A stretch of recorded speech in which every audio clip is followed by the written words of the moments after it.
Yo, what it is, good people, we back. Never down, keep it G News. And today, we got a serious topic, man. Because I've been trying to figure out how can I relate this to y'all for a while now, maybe about a month. Because I've been noticing what's going on, and you know, since I've been doing the news, I keep my eye on a lot of these stories, yo, and every day I'm seeing a new story. Juvenile killing juveniles. 17-year-old killing a 15-year-old, 14-year-old killing an 18-year-old, like it's crazy. And I know other people see it too, but since most people don't follow stories from different states, you know, they probably see it in their neighborhood because it's happening everywhere, you know? So, I've been trying to figure out what is the best way for me to relate this to y'all so people can really understand that this situation that we in is dire and it needs attention like ASAP, you know? That's why I called this the new pandemic, you know, because just like how, you know, when the pandemic, when all that stuff was going on, it was, you know, it was like a fire alarm. Like, yeah, this is going down. We need to take extra precautions. You know, it's either now or never. And that's how we is in our situation right now in our communities, in urban communities. And this is affecting black and brown kids. It's like, yo, it is now or never, yo. If we don't put the clamps on this situation, yo, I don't know what the future is going to hold, because right now our kids are living in a Western movie, straight up and down. So, as I was thinking about how can I relate this to you know what? This is the best way to do it.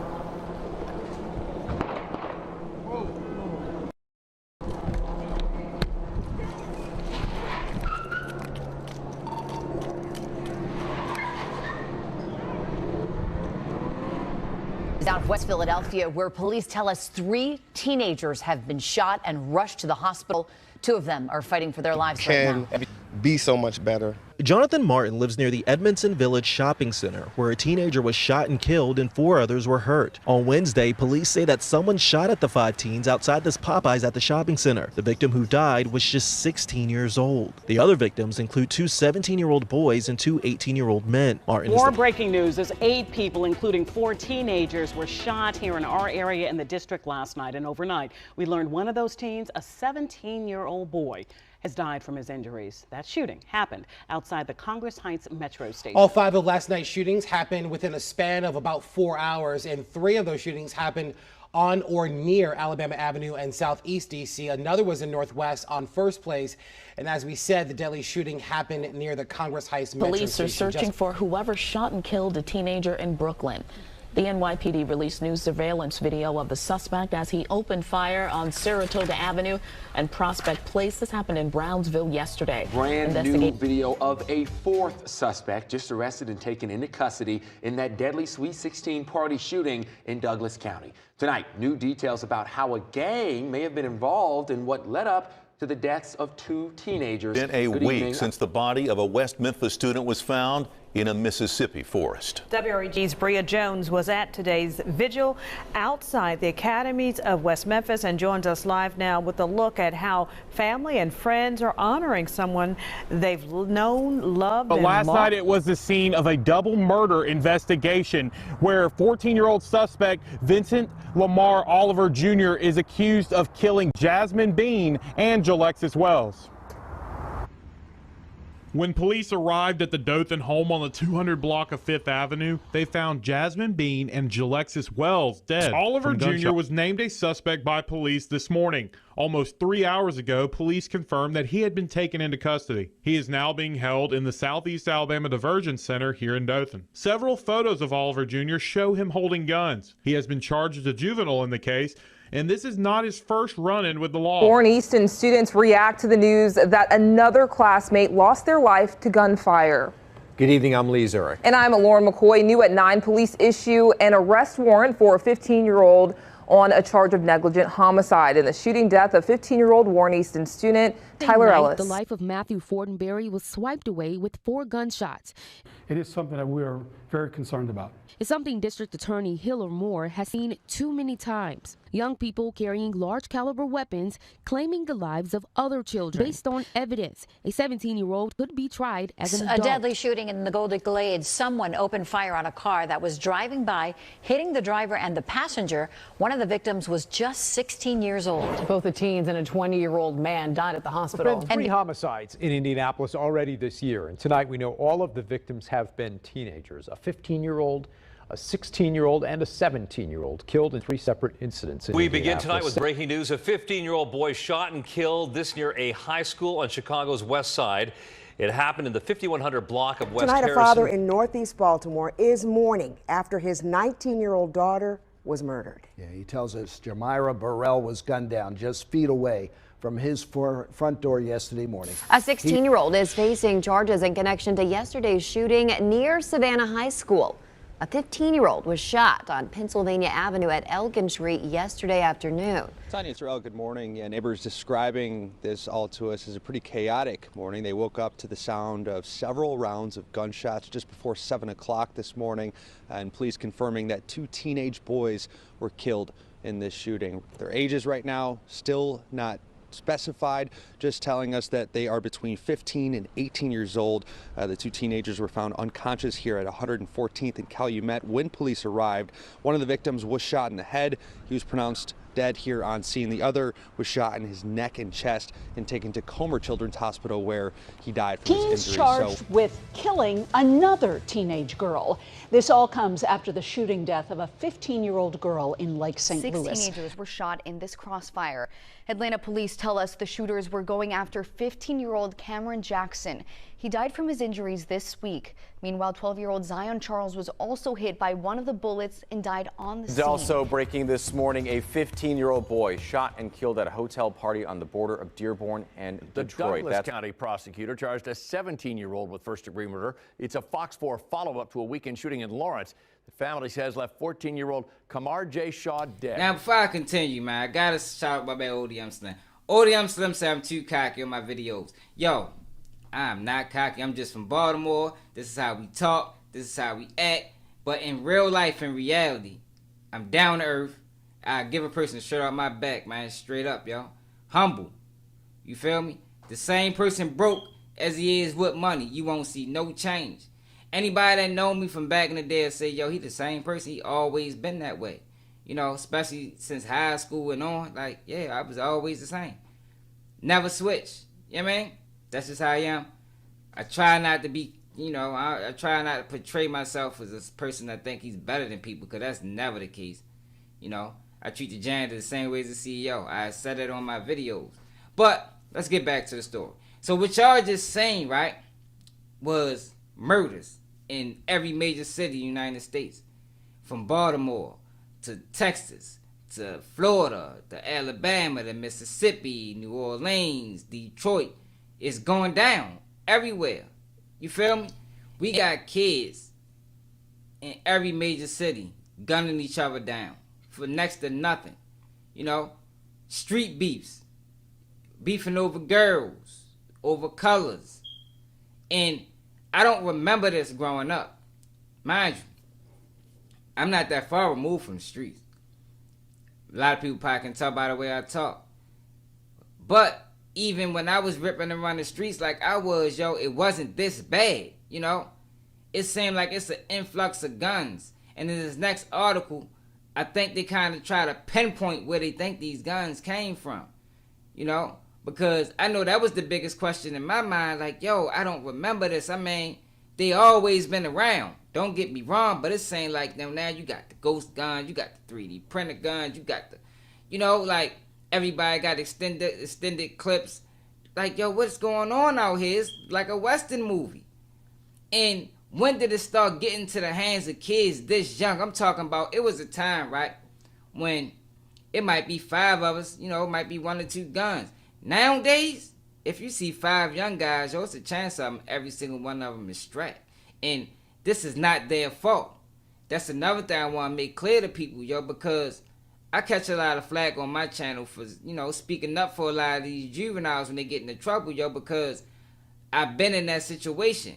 And I'm a living testament to say, yo, people change.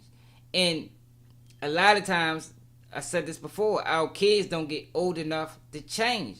Because it's a certain age where you see kids that was once wild, acting crazy. They start making that shift into real adulthood. You understand what I'm saying? But our kids are getting sent to prison or getting put in the graveyard way too early. And a lot of times when it comes down to them getting sent to prison, it be us that be promoting it. It be us that be promoting it, man. I done seen stories where 15-year-olds murdered. And people be like, send him to jail, he knew better. And I be like, yo, how a 15-year-old gonna know better? You know, because I remember times when I was 18. I didn't think of no consequences. We just moved. And whatever happened, happened. Jail was never in the picture. Ever. Like, I don't think jail ever crossed my mind when I ever did anything that I shouldn't have been doing. And that's what we saying with our kids. But in this article, right, it's based out of Chicago, man. I want y'all to hear this guy's story, man, because his story is basically going to explain a lot of the things that I've been explaining to guys for them jump. And you're going to hear doctors in their take, you know, in their analysis on how the brain work and why these kids are doing what they're doing. And check it out. Diego never imagined he carried a gun. Not as a child. When shots were fired outside Chicago area home, not at age 12, when one of his friends was gunned down, Diego's mind changed at 14, when he and his friends were getting ready to walk to midnight mass for the feast of Our Lady of Guadalupe. Instead of hymns, Diego heard gunfire and then screaming. A gang member shot 2 people, including one of Diego's friends, who was hit 9 times. My friend was bleeding out, said Diego, who asked K-Chen not to use his last name to protect his safety and privacy. As his friend laid on the ground, he was choking on his own blood. The attack left Diego's friend paralyzed from the waist down. And it left Diego, one of a growing number of teens who witnessed the gun violence, traumatized and afraid to go outside without a gun. Research shows that adolescents exposed to gun violence are twice as likely as others to perpetuate a serious violent crime within 2 years, perpetuating this cycle that can be hard to interrupt. Diego asked his friends for help finding the handgun, and in a country superseded with firearms, they had no trouble procuring one, which they gave him free. I felt safer with the gun, said Diego, now 21. I hoped I wouldn't use it. For 2 years, Diego kept the gun only as a deterrent. When he finally pulled the trigger, it changed his life forever. The news media focused heavily on mass shootings and the mental state of people who commit them. But there is a far larger epidemic of gun violence, particularly among Black, Hispanic, and Native American youth, ensnaring some kids not even old enough to get a driver's license. Research shows that chronic exposure to trauma can change the way the child's brain develops. Trauma also can play a central role in explaining why some young people look for guns for protection and wind up using them against their peers. The number of children under 18 who killed someone for firearm jumped from 836 in 2019 to 1,150 in 2020.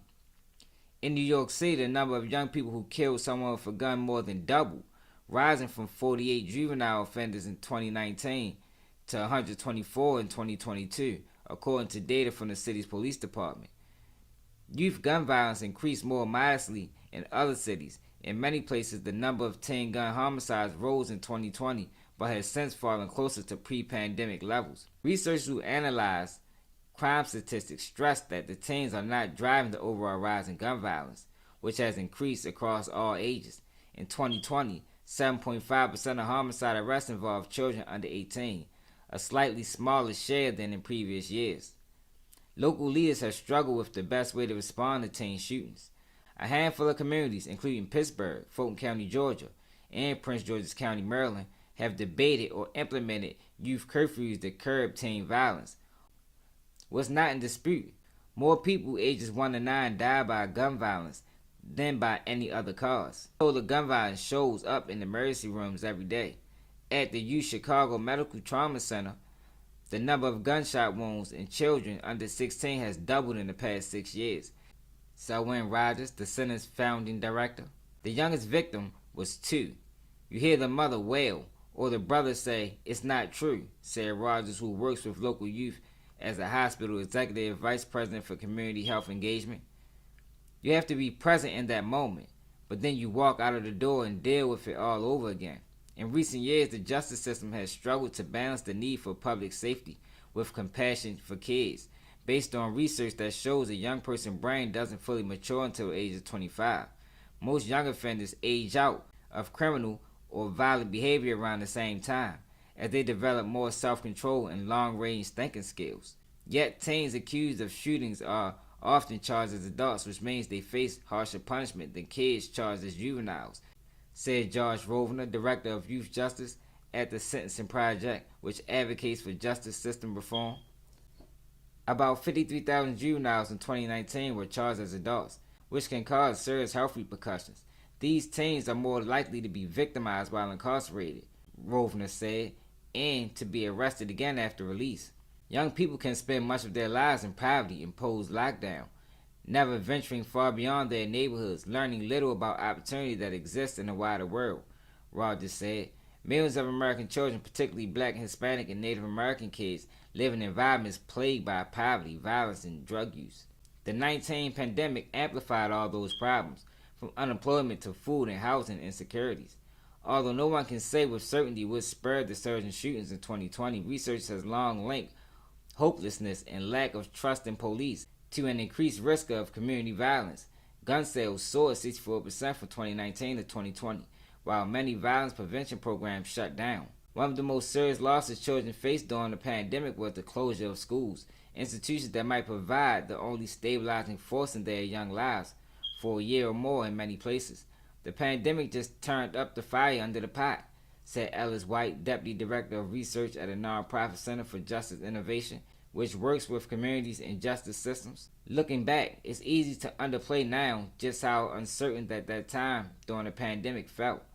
The more that people felt uncertain, the more they feel there's no safety around them, the more likely they are to carry a weapon. Of course, most children who experience hardship never break the law. Multiple studies have found that most gun violence is perpetrated by a relatively small number of people. The presence of even one supportive adult can protect children from becoming involved with crime, said Dr. Abdullah Pratt, a Chicago medicine emergency physician who lost his brother to gun violence. Pratt also lost 4 friends to gun violence during the pandemic. All 4 died in his emergency room, one who was the son of a hospital nurse. Although Pratt grew up in a part of Chicago where street gangs were common, he benefited from the support of a loving parent and strong role models such as teachers and football coaches. Pratt was also protected by his older brother who looked out for him and made sure gangs left the future doctor alone. Everything I've been able to accomplish, Pratt said, is because someone helped me. Growing up in a war zone, Diego had no adults at his home to help him feel safe. His parents were often violent. Once in a drunken rage, Diego's father grabbed him by the legs and swung him around the room. Diego said his mother once threw a toaster at his father. At 12, Diego's efforts to help the family pay overdue bills by selling marijuana and stealing from unlocked cars and apartments led his father to throw him out of the house. At 13, Diego joined a gang made up of neighborhood kids, gang members who recounted similar stories about leaving the house to escape abuse, gave him food and a place to stay. We were like family, Diego said. When the kids were hungry and there was no food at home, we'd go to the gas station together and steal some breakfast. But Diego, who was smaller than most of the others, lived in fear. At age 16, Diego weighed only 100 pounds. Bigger boys bullied him and beat him up, and his successful hustles, stealing stolen merchandise on the street for cash, got the attention of rival gang members who threatened to rob him.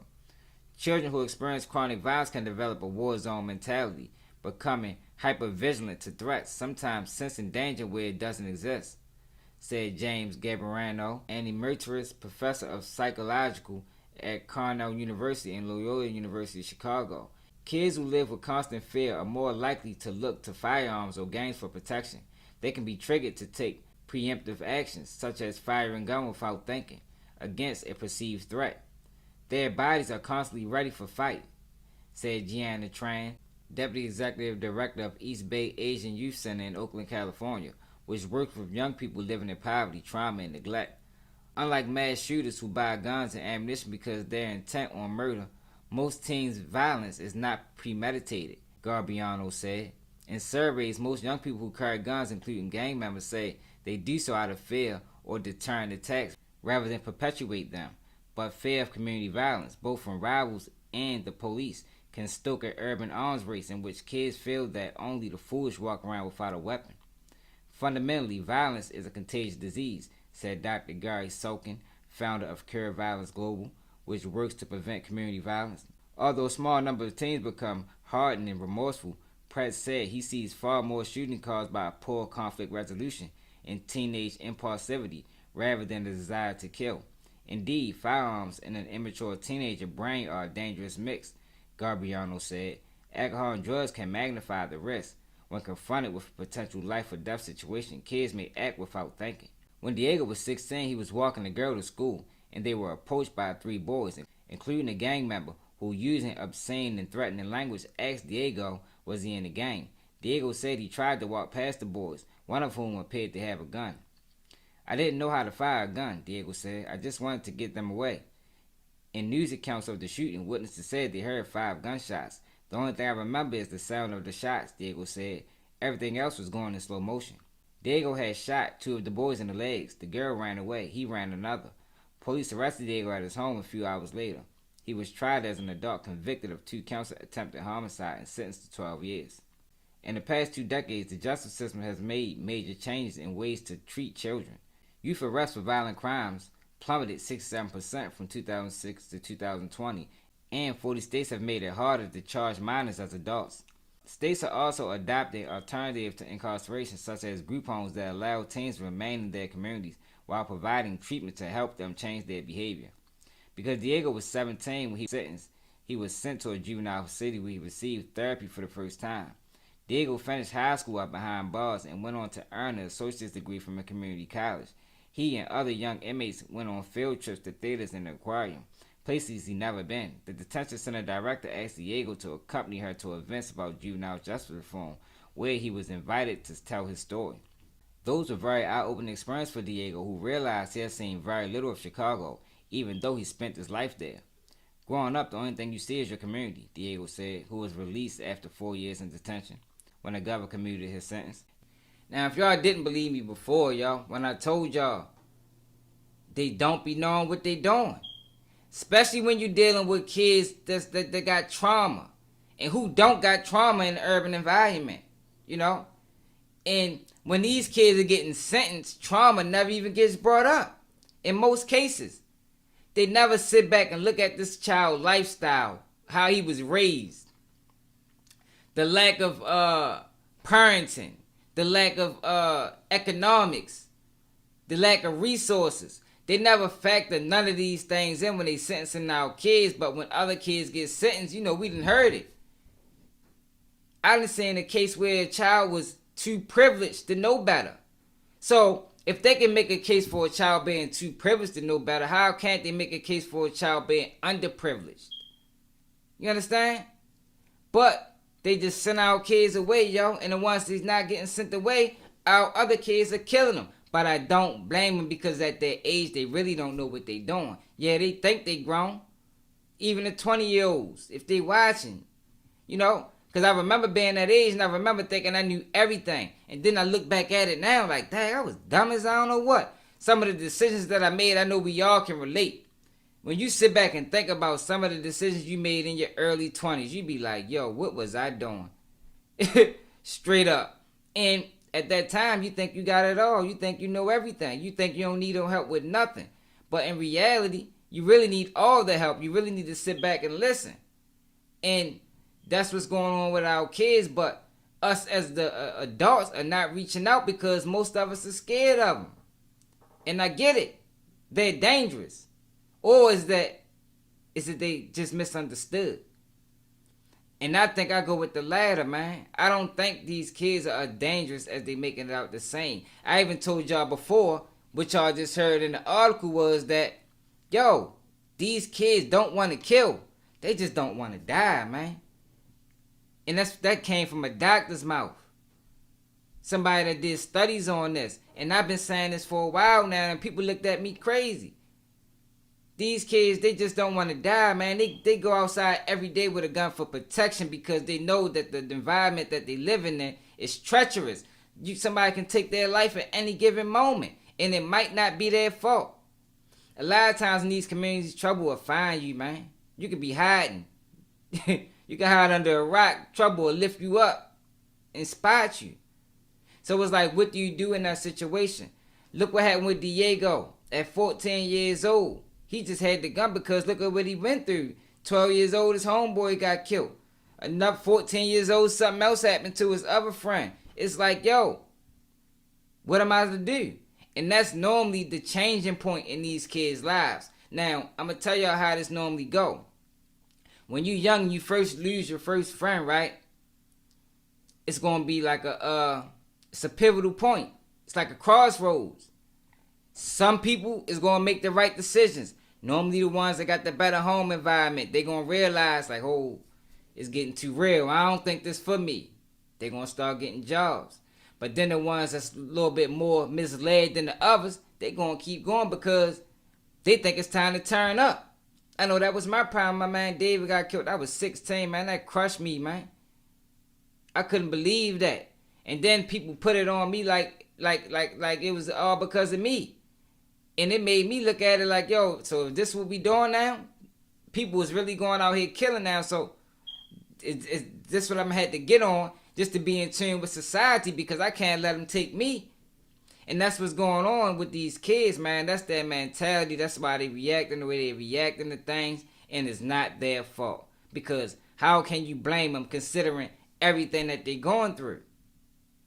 Now, in that article, they referenced that, you know, when schools was closed down, they saying that played a major role. And I think it did. I got a buddy that worked in the school system, man, and he said when them kids came back, they was treacherous, man. They was out of control because they was out for so long. Some kids almost out of school for 2 years, and it seemed like to me at that time because my kids was almost in school the whole pandemic. Now, in Baltimore City, them kids was out of school almost 2 years, man. It seemed like they took advantage of that opportunity, man, and it hurt our kids, and they came out more aggressive because kids need to be out. You know, they can't be caged in like animals because they're going to react a certain type of way. Similar to when you send these juveniles in the adult system. They come out worse. That's why I advocate against it at every cost, man. You know? You got a child that's 13, 14, 16, 17 years old. They need to be charged as juveniles, man. Because in the juvenile system, they got everything that they need. You know, they're going to make sure they go to school. You know, it's like a strict program. And they're going to make sure these kids follow through with this program. And probably 7 times out of 10, they come home better. But when you send them to the adult system, you know, they 15, 16, 17 in there with grown adults. You know, they still immature. Their body not even built yet. These guys in there is muscular. You know, everybody working out. A lot of times they go in there and get taken advantage of. Then they come back out. Their mind is worse than it was when they went in. So this is a real complex situation, man. I just wanted to deliver this to y'all so y'all can see how bad it is. Like, this is happening everywhere. And if we don't get it in control, I don't know what's up for the future.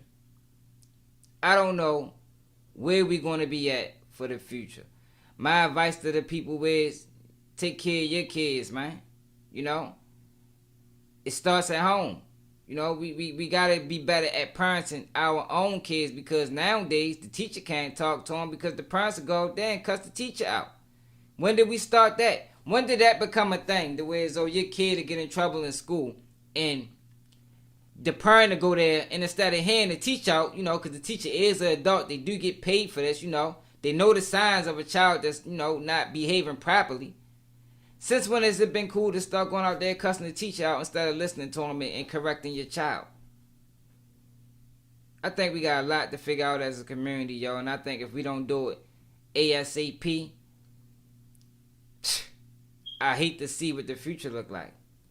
Straight up, man, because right now it's looking bad and it's getting worse. Within the last 2 years, the murder rate between kids killing kids went up 67% in some towns, some cities. 67%. After it was just on a 10-year decline from 2006 to 2020, the numbers was dropping.